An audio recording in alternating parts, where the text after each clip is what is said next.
சுக்கிரன் பார்வை படுதல் வேண்டின் எங்கள் இறைவன் கணபதி இடக்கையின் கீழே சுக்கிரன் பார்வை படுதல் வேண்டின் எங்கள் இறைவன் கணபதி இடக்கையின் கீழே புத்திர பாக்கியம் தருகிற பகவான் சுக்கிரன் அங்கே குடியிருப்பான். அவன் கற்பக கடவுளை கண்டவர் தமக்கு பொன் பொருள் அள்ளி கொடுத்திடுவான்.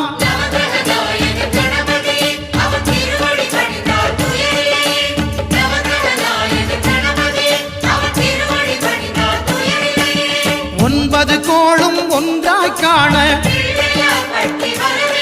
அங்கு கற்பகம் என்னும் கடவுளின் மெய்ய